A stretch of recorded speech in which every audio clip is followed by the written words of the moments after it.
Hello everyone.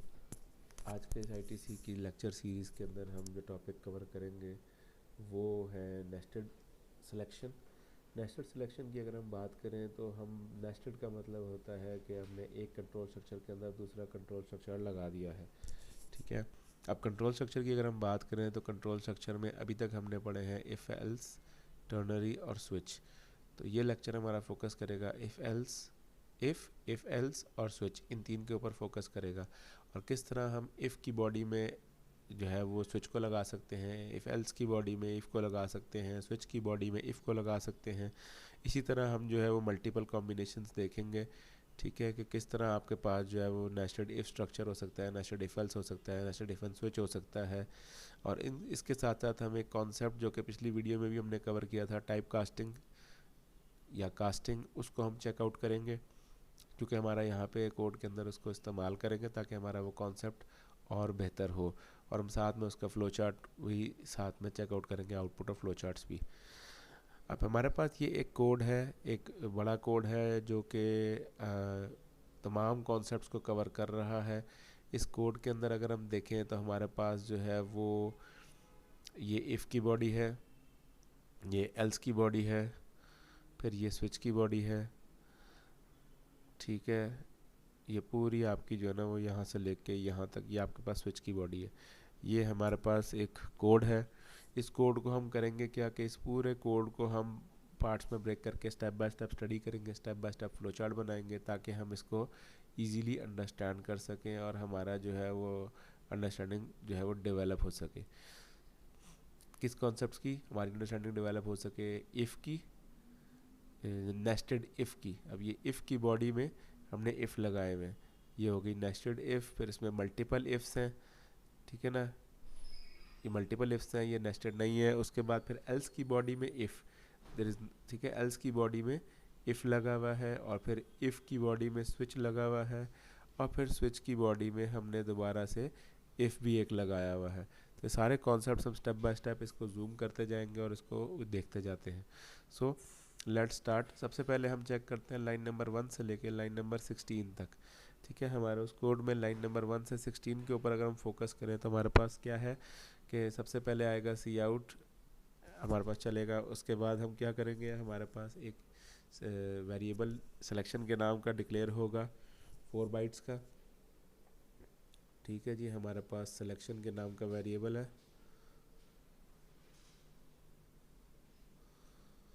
4 bytes का, right. और then we have what हमने यूज़र से इनपुट लिया। ठीक है, इनपुट लिया सिलेक्शन वेरिएबल के अंदर और सपोज यूज़र ने इनपुट दिया 2, यूज़र ने इनपुट दिया 2। ठीक है, जब 2 इनपुट देगा यूज़र तो हमारे पास ये इफ़ की स्टेटमेंट ट्रू हो जाएगी, ये इफ़ की स्टेटमेंट ट्रू हो जाएगी। तो इफ़ की बॉडी में जाएगा। इफ़ की बॉडी में जब वो जाएगा तो हमारे पास सबसे पहले एक और 4 बाइट का वेरिएबल डिक्लेयर होगा इनपुट के नाम का 4 बाइट्स। ठीक हो गया। और हम यूज़र से कहेंगे कि मैं इनपुट दो। फॉर एग्जांपल यूज़र कहता है -423। ठीक है, -423। तो जब वो आपके पास लाइन नंबर 13 पे आएगा तो चेक करेगा कि इनपुट की वैल्यू 0 है, ये फॉल्स हो जाएगा। ठीक है, तो यानी कि इफ़ की बॉडी में नहीं जाएगा। फिर दूसरा इफ़ चेक करेगा, ये नेगेटिव है, ये ट्रू है। ट्रू होने का मतलब है ये इस फॉर लाइन नंबर 14 पे जो इफ़ है उसकी बॉडी में जाएगा, प्रिंट करेगा यू एंटर नेगेटिव। और उसके बाद दोबारा क्या करेगा, दोबारा लाइन नंबर 15 वाले इफ़ को चेक करेगा क्योंकि ये मल्टीपल इफ़्स हैं, ये नेस्टेड इफ़ नहीं है। ठीक है, मल्टीपल इफ़ का मतलब होता है कि इफ़ की बॉडी पूरी एग्जीक्यूट हो जाएगी, फिर नेक्स्ट लाइन पे आएगा, नेक्स्ट लाइन पे उसको अगला इफ़ मिलेगा, वो उसको चेक करेगा, फिर उसकी पूरी बॉडी एग्जीक्यूट करेगा, फिर नेक्स्ट लाइन पे आएगा, नेक्स्ट लाइन पे उसको अगला इफ़ मिलेगा जो कि यहाँ पे आपके पास फॉल्स है और फिर आपके पास ख़त्म हो जाएगा। अब इस कोड को अगर हम फोकस करें तो हमारे पास नेस्टेड इफ़ स्ट्रक्चर यहाँ पे चल रहा है और मल्टीपल इफ़्स भी चल रहे हैं। नेस्टेड इफ़ का मतलब है कि लाइन नंबर 8 में जो इफ़ है उसके अंदर नेस्ट हुए हुए 3 इफ़ 13, 14 एंड 16, ये नेस्टेड हो रही है, नेस्टेड इफ़ स्ट्रक्चर हो गया आपका। ठीक है, और मल्टीपल इफ़ का मतलब क्या है कि आपके पास लाइन नंबर 13, 14 और 15 पे आपके पास इफ़ हैं और ये तीनों के तीनों इफ़ हर सूरत में चेक होंगे, चाहे एक भी ट्रू हो जाए या फॉल्स हो जाए, ये तीनों इफ़ चेक होंगे। और नेस्टेड इफ़ में क्या फ़र्क है? नेस्टेड इफ़ में ये है कि अगर लाइन नंबर 8 वाला इफ़ फॉल्स हो गया तो लाइन नंबर 13, 14 और 15 वाला इफ़ नहीं चल सकता, क्योंकि वो लाइन नंबर 8 की वाले इफ़ की बॉडी में है, उसकी बॉडी में नेस्ट हुआ है। लाइन नंबर 8 वाले इफ़ की बॉडी में नेस्टेड है। इसलिए जो है हमें ये नेस्टेड इफ़ का कॉन्सेप्ट और ये मल्टीपल इफ़ के कॉन्सेप्ट में ये डिफरेंस बनता है। इसका अगर हम फ्लो चार्ट बना के चेक करना चाहें तो हमारा प्रोग्राम स्टार्ट हुआ, बिगिन, देन हमारे पास output enter 1 for calculator, 2 for check positive, negative और 0, ये हमारे पास पैरेललोग्राम है क्योंकि सी आउट है। Then we have what, line number 6। Line number 6 is declaration, जिसमें आप सिलेक्शन वेरिएबल डिक्लेयर कर रहे हैं। Then we have C in, input selection, ये आपके पास पैरेललोग्राम आ गया यहाँ पर। Then we have what, if statement. If statement के लिए हम फ्लो चार्ट में क्या करते हैं, एक डायमंड बनाते हैं। डायमंड क्या पूछ रहा है, सिलेक्शन इक्वल टू 2, यानी कि सिलेक्शन की वैल्यू 2 है, जो हमारे केस में ट्रू है। अगर फॉल्स होगी तो वो क्या होगा, अगर ये इफ़ की स्टेटमेंट फॉल्स होगी तो लाइन नंबर 16 के आगे लाइन नंबर 17 पे कहीं चला जाएगा, जिसको हम फिलहाल फ्लो चार्ट में अपने कनेक्टर के थ्रू बता रहे हैं, कनेक्टर ए पे चला जाएगा, ठीक है। और अगर यस होगा तो क्या होगा, जो कि हमारे केस में यस है, यस होगा तो हमारे पास एक इनपुट नाम का वेरिएबल डिक्लेयर होगा और यूज़र को आउटपुट किया जाएगा, enter number to check positive, negative और 0। देन यूज़र से इनपुट लिया जाएगा और इनपुट लेके वेरिएबल, जो हमारे पास इनपुट नाम का वेरिएबल है उसके अंदर इनपुट जाएगा, जो कि हमने -423 लिया हुआ है। उसके बाद वो चेक करेगा सबसे पहले पहला वाला इफ़, लाइन नंबर 13 वाला, ठीक है। लाइन नंबर 13 वाला इफ़ चेक करेगा कि इनपुट इक्वल टू 0, ये हमारे पास हो जाएगा फॉल्स। ये फॉल्स हो जाएगा तो क्या करेगा, वो आएगा लाइन नंबर 14 पे, इनपुट ग्रेटर देन 0, ये हो जाएगा हमारे पास लाइन नंबर 14 वाले पे जाएगा। अच्छा, लेकिन अगर लाइन नंबर 13 वाला आपके पास ट्रू होता, अगर लाइन नंबर 13 वाला ट्रू होता तो वो उसकी बॉडी में आता, और बॉडी में आने के बाद दोबारा लाइन नंबर 14 पे ही आता, क्योंकि ये मल्टीपल इफ़ है, ये नेस्टेड इफ़ नहीं है, ठीक है। तो इसलिए मल्टीपल इफ़ का मतलब ये है कि सारे इफ़ चेक होंगे, चाहे वो ट्रू हो चाहे वो फॉल्स हो, इफ़ की किसी की भी बॉडी में इफ़ मौजूद नहीं है। अब हम दूसरे इफ़ पे पहुँचे, इनपुट लेस देन 0, जो कि हमारे पास अगर फॉल्स हो जाए तो क्या होगा कि वो लाइन नंबर 15 पे चला जाएगा, और अगर ट्रू हो जाए तो क्या होगा कि वो आपको स्क्रीन पे प्रिंट कर देगा यू एंटर्ड नेगेटिव, ठीक है, यू एंटर्ड नेगेटिव, और उसके बाद दोबारा लाइन नंबर 15 पे ही जाएगा। दोनों केसेस में लाइन नंबर 15 पे जाएगा, चाहे वो यस हो चाहे वो नो हो। लाइन नंबर 15 में जब वो जाएगा तो उस लाइन नंबर 15 वाले इफ़ को चेक करेगा, अगर वो ट्रू होगा तो आपके पास स्क्रीन पर आउटपुट आएगा यू एंटर्ड पॉजिटिव, और अगर वो फॉल्स होगा तो आपके पास फॉल्स की सूरत में वो आगे चला जाएगा। अच्छा, बी वाला पार्ट जो हम कह रहे हैं कि हम सॉरी, ये यहाँ पे जो है वो बी वाला पार्ट जो है वो आपका किधर जाएगा, बी वाला पार्ट आपका जाएगा एंड पे, सिस्टम पॉज वाले पे, सिस्टम पॉज, ठीक है, सिस्टम पॉज के ऊपर जाएगा।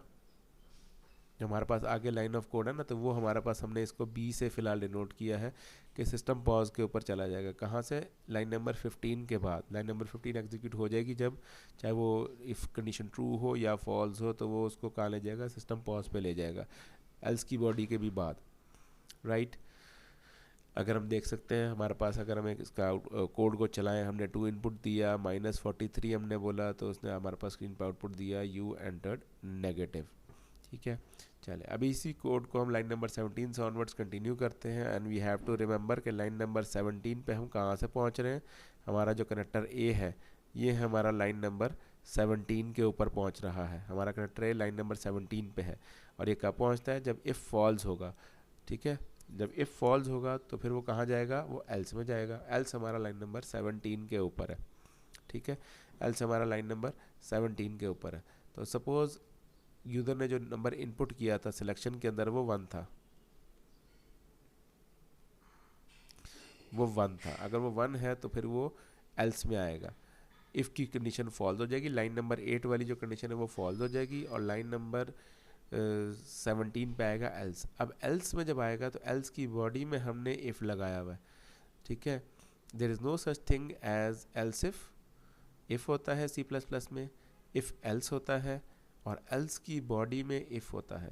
अगर हम लिखते भी हैं एल्स इफ़, तो इसके बीच में हम स्पेस बार लगाते हैं, ठीक है, और इसका मतलब होता है कि एल्स की बॉडी में इफ़ है। इसका क्या मतलब होता है, एल्स की बॉडी में इफ़ है, तो हमारे पास इफ़ होता है, हमारे पास एल्स होता है, और बस there is no such thing as else if in control statements in C plus plus.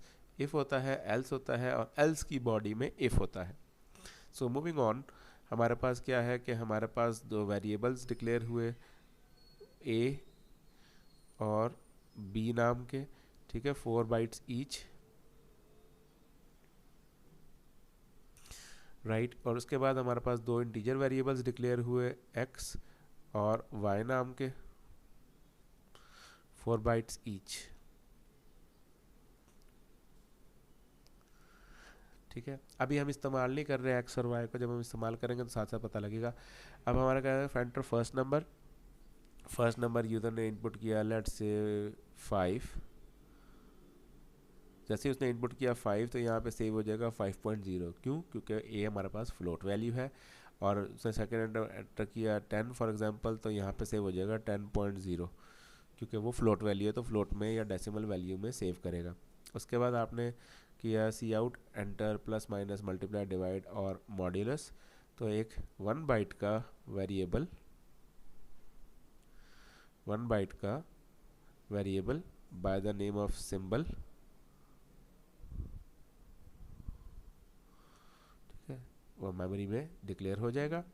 और फिर हम करेंगे इनपुट सी इन सिंबल, ठीक है, और सिंबल जो है वो कोई भी हो सकता है। लेट सपोज हम अगर सिंबल को प्लस माइनस मल्टीप्लाई डिवाइड और मॉड्यूलस के पॉइंट ऑफ व्यू से बात करें, तो लेट सपोज हमारे पास डिवाइड का सिंबल यूज़र इनपुट करता है, ठीक है, डिवाइड का सिंबल इनपुट किया, राइट। तो इसके बाद वो जाएगा लाइन नंबर 29 के ऊपर। नेक्स्ट इज़ लाइन नंबर 29, जिसको हम नेक्स्ट स्लाइड में कवर करेंगे। तो अगर हम चेक करें तो हमारे पास पिछला जो ग्राफ था वो इफ़ की कंडीशन फॉल्स होने पे कनेक्टर जा रहा था ए के ऊपर, जो कि हमारा लाइन नंबर 17 थी या एल्स थी, ठीक है। तो हमने ए से दोबारा शुरू किया, और क्या होगा, इफ़ की बॉडी में दोबारा हमारे पास, एल्स की बॉडी में दोबारा हमारे पास एक इफ़ आ गया। अब वो चेक करेगा कि सिलेक्शन 1 है, अगर तो सिलेक्शन 1 नहीं है तो कहाँ चला जाएगा, वो बी पे चला जाएगा। इफ़ यू रिमेंबर, तो पिछली साइड में भी हमने बी को क्या बोला था, जो सिस्टम पॉज वाली हमारी लाइन है जो बिल्कुल एग्जिट से पहले आती है, उसको हमने जो है वो यहाँ पे बी जो है वो उसकी तरफ पॉइंट कर रहा है कनेक्टर हमारा, राइट। तो अगर ये सिलेक्शन फॉल्स हो जाएगी तो वो एग्जिट चला जाएगा। इसका मतलब ये है कि अगर यूज़र ने 1 और 2 के अलावा कोई भी इनपुट दिया सिलेक्शन वेरिएबल के अंदर, तो वो प्रोग्राम एग्जिट कर जाएगा, सिस्टम पॉज पे चला जाएगा। ओके, लेट्स सपोज कि प्रोग्राम हमारा चल गया, यूज़र ने सिलेक्शन में 1 दिया हुआ था, तो क्या हुआ, लाइन नंबर 20 और 21 के ऊपर हमने डिक्लेयर किए हैं 4 वेरिएबल्स, 2 फ्लोट और 2 इंटीजर। इफ़ वी वांट तो हम 2 रेक्टेंगल्स बना के अलग अलग भी इस प्रोसेस को फ्लो चार्ट में शो कर सकते हैं, और अगर हम चाहें तो एक ही रेक्टेंगल बना के फ्लो चार्ट में इसको शो कर सकते हैं। Then output enter first number, ये हमने सी आउट कराया। उसके बाद इनपुट लिया ए के अंदर, फिर हमने किया आउटपुट एंटर सेकंड नंबर, और फिर इनपुट लिया बी के अंदर, राइट। देन व्हाट, हमने यूज़र को दोबारा आउटपुट किया, enter plus minus multiply divide और रिमाइंडर, और हमने एक जो है ना डिक्लेयर किया कैरेक्टर, एक वेरिएबल डिक्लेयर किया, कैरेक्टर वेरिएबल डिक्लेयर किया सिंबल के नाम का। तो क्योंकि हम डिक्लेरेशन कर रहे हैं तो वो एक प्रोसेस है, तो वो रेक्टेंगल के अंदर आएगा। Then we took an input, ठीक है, इनपुट हमने लिया, और इनपुट जो है वो आपके पास अगेन पैरेललोग्राम है, तो इनपुट सिंबल। और उसके बाद क्या होगा, उसके बाद वो चला जाएगा नेक्स्ट कोड के ऊपर, विच इज़ सी हमारा जो है वो लाइन नंबर 29 को डिनोट कर रहा है, जो कि हमारे नेक्स्ट स्लाइड के ऊपर आएगा, ठीक है। तो अब इस फ्लो चार्ट को अगर हम चेक करें तो हमारे पास 3 कैरेक्टर्स हैं, ए बी सी। ए हमारी लाइन नंबर 16 से आ रहा है, ठीक है, ये हमारा लाइन नंबर 16 से आ रहा है। ये जो बी है वो हमारा सिस्टम पॉज पे जा रहा है, यानी कि प्रोग्राम के बिल्कुल एंड पे चला जाएगा। और सी हमारा लाइन नंबर 29 पे चला जाएगा, जो कि नेक्स्ट स्लाइड के ऊपर हमारे पास आने वाली है, ठीक है। तो हम इसको कंटिन्यू करते हैं, राइट। अब हमारे पास लाइन नंबर 29 के ऊपर हम आ गए, राइट। ये हमारे पास सी है, सी हमारे पास आ गया। सिंबल सबसे पहले इधर आएगा। सिंबल की वैल्यू क्या थी हमारे पास, हमने सिंबल की वैल्यू जो है वो डिवाइड डिसाइड की हुई थी, इस वक्त ये 1 बाइट का है और इसका नाम है सिंबल, ठीक है। और हमारे पास अभी मेमोरी में जो है वो ए मौजूद है 5.0, बी मौजूद है 10.0 और ये 4 बाइट्स के हैं, 4 बाइट्स। और हमारे पास मेमोरी में 2 खाली वेरिएबल भी मौजूद हैं, कौन कौन से, एक्स और वाई। ये इंटीजर वाले हैं 4 बाइट्स के, जिसमें अभी कोई वैल्यूज़ हमने नहीं दी हुई।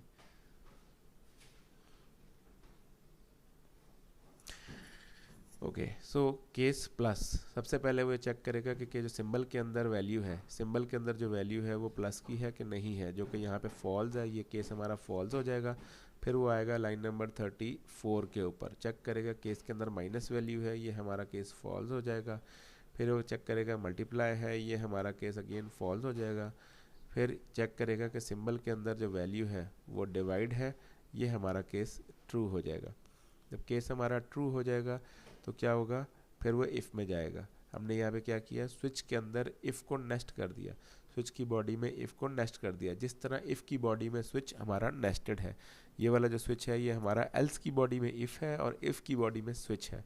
और फिर स्विच की बॉडी में हमने एक और इफ़ लगाया हुआ है, if b not equal to 0, क्योंकि डिवाइड कर रहे हैं तो हम चेक कर रहे हैं कि बी की वैल्यू 0 तो नहीं, डिनोमिनेटर में 0 तो नहीं, क्योंकि denominator anything divided by 0, anything divided by 0 will give you an error, divide by 0 error, ठीक है।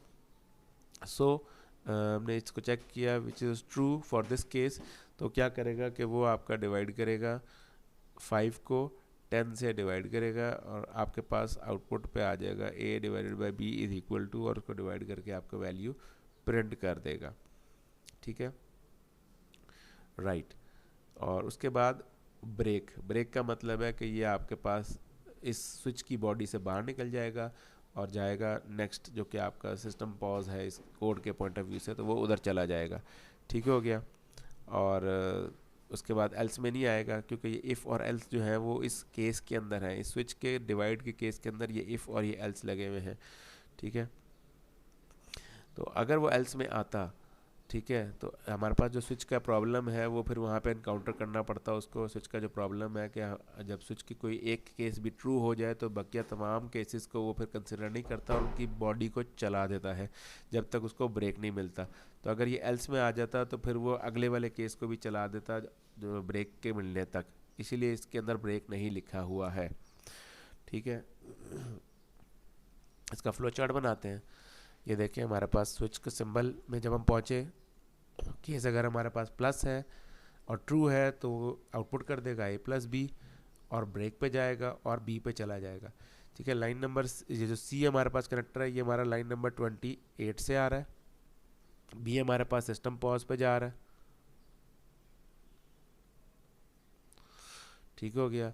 और अगर केस प्लस हमारा फॉल्स है तो फिर केस माइनस को चेक करेगा, अगर केस माइनस ट्रू है तो प्रिंट कर देगा आउटपुट ए माइनस बी, ब्रेक पे जाएगा और बी में चला जाएगा। और अगर वो केस माइनस बी फॉल्स है तो केस मल्टीप्लाई को चेक करेगा, और अगर वो ट्रू हो गया तो आउटपुट ए इंटू बी, ब्रेक और बी में जाएगा। और अगर ये भी फॉल्स है तो चेक करेगा केस डिवाइड, केस डिवाइड अगर फॉल्स है तो डी में चला जाएगा। डी हमारे पास जो है वो लाइन नंबर 49 है, जो कि हम अगली स्लाइड में कवर करेंगे।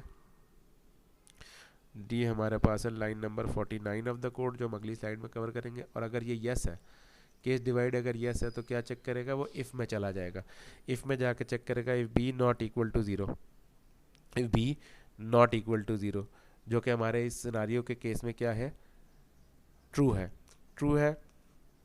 तो अगर ये फॉल्स होता तो ये एल्स में आ जाता और एल्स में आके ये ए इंटू बी को प्रिंट करता, और क्योंकि ए इंटू बी के साथ ब्रेक नहीं लगा हुआ तो ये चला जाता नेक्स्ट लाइन पे, यानी कि लाइन नंबर 49 के ऊपर, ठीक है। और अगर ये यस है, b not equal to 0 true है, तो क्या होगा, आउटपुट कर देगा ए डिवाइडेड बाय बी और उसके बाद ब्रेक, और उसके बाद फिर वो बी पे चला जाएगा। बी आपका जो है वो अगेन सिस्टम पॉज वाली लाइन है। तो ये हमारे पास हुआ इस सेक्शन का कोड। अब हम चलते हैं आगे। आगे जाने से पहले अगर हम इसका आउटपुट देखें तो देखें हमारे पास हमने सिलेक्शन में पहले दिया 1 से वो आपके पास जो है वो एल्स की बॉडी में जो इफ़ है वो उसमें आ गया, और उसके बाद जो है वो हमने फर्स्ट इनपुट 34.5 दिया, सेकंड इनपुट 12.6 दिया, हमने डिवाइड बोला तो उसने आपको डिवाइड करके 2.7381। और ये पॉइंट्स में वैल्यूज इसलिए आ रही है क्योंकि हमारे पास दोनों वेरिएबल जो हैं वो आपके पास फ्लोट वेरिएबल्स हैं, तो इसलिए आपको पॉइंट के अंदर वैल्यूज आ रही हैं। So moving forward, line number 49 की अगर हम बात करें तो हमारा लाइन नंबर 48 पे ये कनेक्टर था।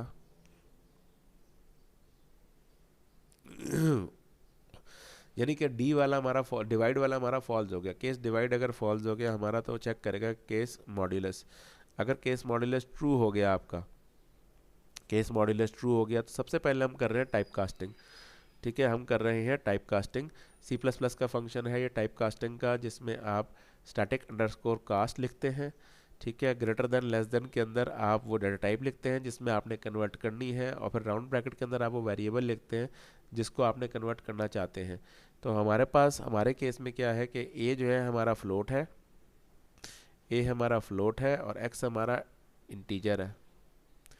तो जो डाटा टाइप का वेरिएबल हमने यहाँ पे रखा हुआ है इक्वल टू की लेफ्ट साइड के ऊपर, वही हमने data type greater than less than के अंदर हमें जो है ना वो लिखनी चाहिए, वरना एरर आ जाएगा। तो ये क्या करेगा कि इस फ्लोट वैल्यू को कन्वर्ट कर देगा इसके अंदर इंटीजर वैल्यू के अंदर। यानी कि अगर हम बात करें ए बी 4 बाइट्स, सपोज ए में 5.0 था और बी में 10.0 था, क्योंकि दोनों फ्लोट है। ठीक है ना, 10.0 सॉरी 10.0। तो जब हम x और y में की बात करते हैं तो लाइन नंबर 50 जब चलेगी तो ये x जो कि एक इंटीजर है, इसकी 4 बाइट्स हैं, तो इसमें आपके पास जो है वो 5 आ जाएगा। ठीक है, इसमें आपके पास 5 आ जाएगा। और फिर हम अगर बात करें y की तो y 4 बाइट्स, और इसमें आपके पास जब नेक्स्ट लाइन चलेगी लाइन नंबर 51, तो लाइन नंबर 51 के चलने से y के अंदर 10 आ जाएगा। यानी कि उसने फ्लोट वैल्यू को या डेसिमल वैल्यू को इंटीजर वैल्यू में, कांस्टेंट इंटीजर वैल्यू में उसने कन्वर्ट कर दिया। ठीक है, और ये हमने क्यों किया? ये हमने इसलिए किया क्योंकि जो मॉड्यूलस का फंक्शन है वो इंटीजर वैल्यूज़ के ऊपर चलता है, वो फ्लोट वैल्यूज़ पे नहीं चलता, और ये बैकग्राउंड का काम होता है। इसके लिए हमें यूज़र को कुछ नहीं बताना पड़ता। अगर हम यहाँ पे ए मॉड्यूलस बी करेंगे तो हमारे पास एरर आ जाएगा, इसलिए हम इसको ए मॉड्यूलस बी पे हमें एरर आ जाएगा क्योंकि दोनों फ्लोट वैल्यूज़ हैं। और जो मॉड्यूलस के फंक्शन को चलने के लिए एक्स और वाई इसलिए लगाया है क्योंकि दोनों में इंटीजर वैल्यूज़ चाहिए मॉड्यूलस को चलाने के लिए। ठीक है, then we have the break function. और अगर ये भी हमारा केस नहीं होता, यूज़र इनपुट नहीं करता, तो हमारे पास डिफ़ॉल्ट में जाएंगे, you do not enter the desired, और फिर हमारे पास सिस्टम पॉज वाली लाइन जो हमारे पास है, जहाँ से हमारे पास अभी भी कनेक्टर बी जो है हमारा वो इस लाइन नंबर 58 के ऊपर आ रहा है हर तरफ से। हमारे पिछली 2 स्लाइड से कनेक्टर बी लाइन नंबर 58 के ऊपर आ रहा है। अब इसका फ्लो चार्ट देखते हैं। अगर हम पीछे से शुरू करें तो नेक्स्ट हमारे पास आता है केस मॉड्यूलस। केस मॉड्यूलस अगर ट्रू होगा तो वो x को a की वैल्यू दे देगा, y को b की वैल्यू दे देगा आफ्टर टाइप कास्टिंग। फिर वो आउटपुट करेगा a मॉड्यूलस b का जो रिज़ल्ट है। ठीक है, वो स्क्रीन पे तो आउटपुट यही होगा a मॉड्यूलस b का रिज़ल्ट, और बैकग्राउंड के ऊपर x मॉड्यूलस y कर रहा होगा। और उसकी वजह मैंने बताई है क्योंकि x मॉड्यूलस y जो है वो आपका दोनों इंटीजर्स x और y हैं, इसलिए मॉड्यूलस फ्लोट की वैल्यूज़ पे नहीं चलता। आउटपुट के बाद वो ब्रेक करेगा, ब्रेक के बाद वो सिस्टम पॉज पे आ जाएगा। ये जो हम बी का कनेक्टर लगा रहे थे अभी तक अपना सारा जगह पे, बी का कनेक्टर, ये वो बी का कनेक्टर है आपके पास, सिस्टम पॉज। ठीक है, और अगर ये केस फॉल्स हो गया तो डिफ़ॉल्ट पे जाएगा। डिफ़ॉल्ट पे जाके क्या करेगा कि वो सी आउट करेगा you did not enter desired operation, और उसके बाद वो सिस्टम पॉज पे आ जाएगा। ठीक है, और ये देखें बी जितने भी हमारे पिछली 2 स्लाइड्स में बी पे जा रहे थे, जितने भी एरर्स वो सारे हमारे पास सिस्टम पॉज के ऊपर आएंगे। Then we exit the program. अब यहाँ पे जैसा कि मैंने अपनी लास्ट वीडियो में भी कवर किया था टाइप कास्टिंग के पॉइंट ऑफ व्यू से, कि सी प्लस प्लस में टाइप कास्टिंग आप करते हैं static underscore cast less than और ग्रेटर देन के बीच में वो डाटा टाइप जिसमें आपने कन्वर्ट करना है, और फिर राउंड ब्रैकेट के अंदर वो वेरिएबल जिसको आपने कन्वर्ट करना है। यही चीज़ अगर हम सी लैंग्वेज के पॉइंट ऑफ व्यू से करना चाहें तो हम इसको लिखेंगे x is equal to round bracket में INT एंड a। ठीक है, तो ये आपका सी लैंग्वेज का फॉर्मेट है टाइप कास्टिंग का। ये आपका सी लैंग्वेज का फॉर्मेट है टाइप कास्टिंग का, जो कि सी प्लस प्लस के कंपाइलर्स के ऊपर चल जाता है, मोस्ट ऑफ द कंपाइलर्स में चल जाता है, बाज़ औक़ात मसला दे सकता है। इसलिए हम सी प्लस प्लस के अंदर स्टैटिक अंडरस्कोर कास्ट इस्तेमाल करते हैं। और ये मेथोडोलॉजी जो कि सी प्लस प्लस से इनहेरिटेड है, जो सी लैंग्वेज से इनहेरिटेड है सी प्लस प्लस के अंदर, हम उसको इस्तेमाल करने को अवॉइड करते हैं ताकि हम सी प्लस प्लस के ही काम करें। ठीक है, तो ये हमारे पास, अगर हम इसको कोड के ऊपर चेक करें, हमने यूज़र को दिया 1 जिससे वो आ गया एल्स की बॉडी में इफ़ में, और उसके बाद हमने फर्स्ट इनपुट दिया 23.5, दूसरा 11.3, और हमने बोला मॉड्यूलस। जब हमने मॉड्यूलस बोला तो फिर आप देख सकते हैं कि 23 को 11 से जब आप डिवाइड करेंगे, यानी कि हम इसको 23 11, तो 2 11 ज़ा 22 और रिमाइंडर विल बी 1, तो आपके पास आउटपुट आ रहा है 1।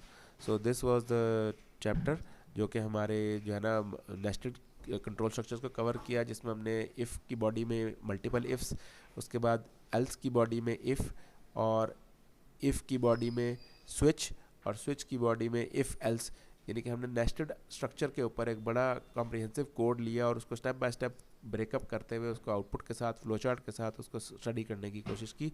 सो आई होप आपकी कुछ अंडरस्टैंडिंग डेवलप हुई होगी। Thank you very much.